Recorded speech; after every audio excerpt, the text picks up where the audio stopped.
का क्या उपयोग है फसलों के लिए? हेलो, मैं मनीष सिंह इस रेडियो किसान दिवस में यहाँ पर उपस्थित मंच पर श्री राजेश गोलेसर इफ्को, आकाशवाणी से उपस्थित D Rajeshwar Rao sir, Pankaj Meshram sir और हमारे पांडे सर, साथ ही साथ जितने लोग भी रेडियो से यहाँ पर उपस्थित हैं उनका, और यहाँ पर उपस्थित सभी किसान भाइयों, कृषि विस्तार अधिकारी, हमारे रिलायंस फाउंडेशन के अधिकारी, मैं आप सभी लोगों का हार्दिक स्वागत और अभिनंदन करता हूँ। जैसा कि मुझे टॉपिक दिया गया है माइकोराइजा के विषय में आप लोगों से चर्चा करने के लिए। माइकोराइजा आज के समय में कहीं न कहीं हर किसान के जुबान पे है, आ रहा है, लोग उपयोग भी कर रहे हैं। तो माइकोराइजा के विषय में मैं आप लोगों को बताऊं कि माइकोराइजा एक फंगस है। अगर हम देखें तो माइकोराइजा, इंडो और एक्टो, ये दो फंगस हैं जो कि हमारी फसल की जड़ों के साथ जो है चिपक के रहते हैं। आप एक बोल सकते हैं कि पकड़ कर उसको रखते हैं, और इर्द गिर्द के जो अनअवेलेबल फॉर्म में है, जो बैठे हुए, जैसा कि अभी किसी विभाग से आए हमारे साथी बोल रहे थे कि मिट्टी कड़क हो रही है। तो मिट्टी कड़क क्यों हो रही है, थोड़ा सा उस पर जाऊंगा तब माइकोराइजा को बताने में अच्छा लगेगा। कि मिट्टी कड़क इसीलिए हो रही है कि जो हम फर्टिलाइजर का उपयोग कर रहे हैं, तो कहीं ना कहीं फर्टिलाइजर में यूरिया जो है वो तेजी से गलता है।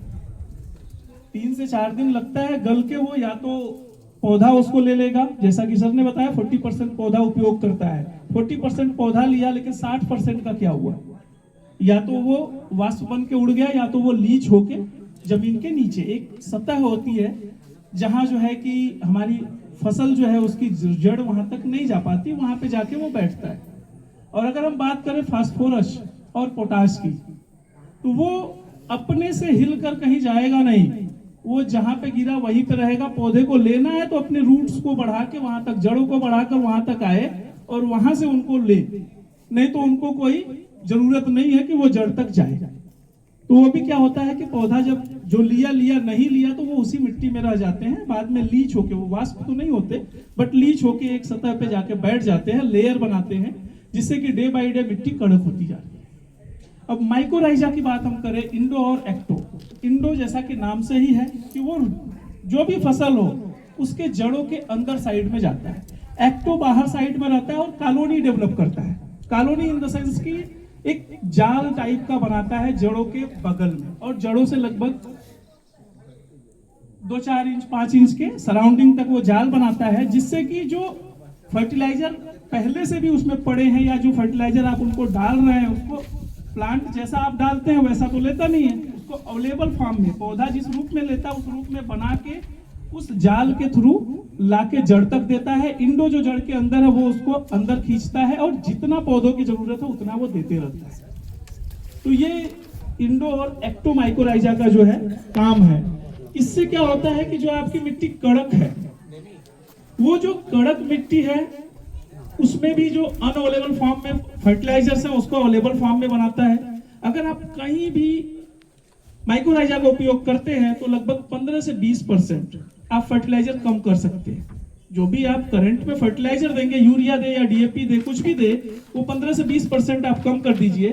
क्योंकि मैं ये नहीं कह सकता कि वो माइकोराइजा एक ही बार में जितने अनअवेलेबल फॉर्म में फर्टिलाइजर है सबको उठा के दे देगा प्लांट को, बट इतना जरूर है कि धीरे धीरे वो पूर्ति करते रहता है। तो अगर ऐसी सिचुएशन रही तो माइकोराइजा का इस्तेमाल कोई भी अगर अपने प्लांट में 2 फसल में करे तो मुझे लगता है कि आने वाले 2 साल में ही उनकी मिट्टी काफी हद तक नरम हो जाएगी।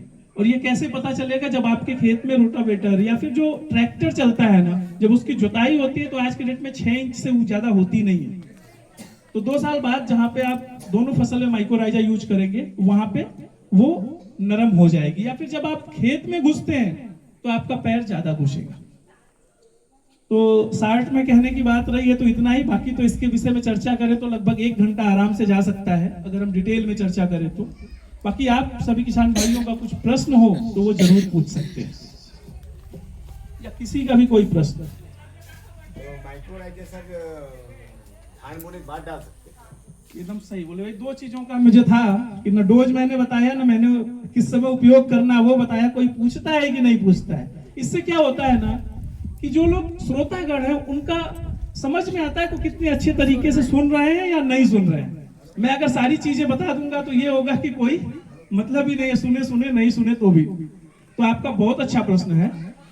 इसको अगर आप रोपा वाला धान लगाते हैं तो पहला फर्टिलाइजर आज के समय में किसान, मुझे उम्मीद है कि 10 दिन के आसपास में डालता है।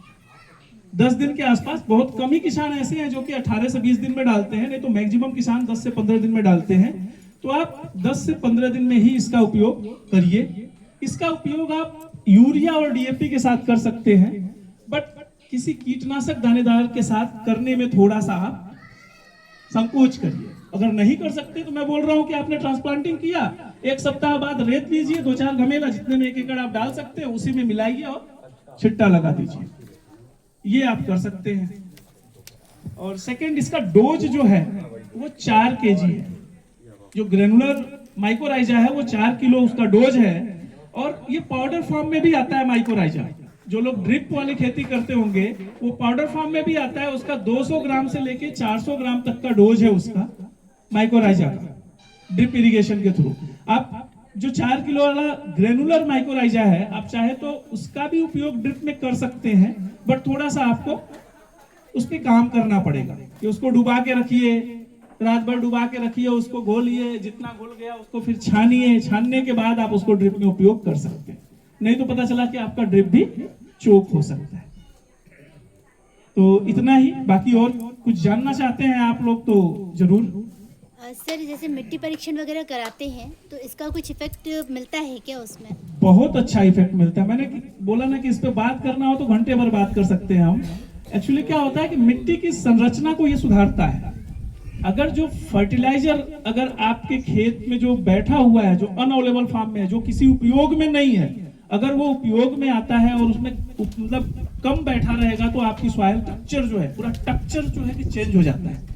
आप 2 साल बाद, आज आप टेस्ट कराइए मिट्टी का और 2 साल दोनों फसल में उपयोग करके देखिए, उसके बाद मिट्टी का परीक्षण कराइए। मैं बोल रहा हूँ कि ऑर्गेनिक कार्बन से लेके सारी चीजें आपको काफी हद तक सही मिलेंगी। ऑर्गेनिक कार्बन इवन पीएच तक को ये वो करता है।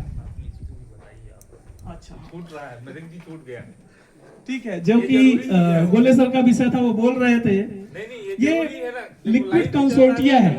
जैसा कि भाई साहब अभी जैविक की बात जो कर रहे थे, तो इसमें नाइट्रोजन, फास्फोरस और पोटाश तीनों को जो है कि चलायमान, या तीनों के लिए जो है कि बैक्टीरिया है, तीनों का। इससे क्या होगा कि अगर आप इसका उपयोग करते हैं, 1 लीटर ये एकड़ में उपयोग होता है। इसका उपयोग करने की पहले विधि बताता हूं, फिर इसका अगर हो सके तो गोबर की खाद अगर आपको मिले तो 1 लीटर उसमें मिलाइए आप, और 24 घंटा रख सकते हैं तो रखिए, उसके बाद छिट्टा लगाइए। क्या होगा उससे कि जो इसमें बैक्टीरिया है ना, हो सकता है कि 24 घंटे में 3 गुना, 4 गुना, 5 गुना तक हो जाए। उसमें गुड़ भी मिलाना पड़ेगा?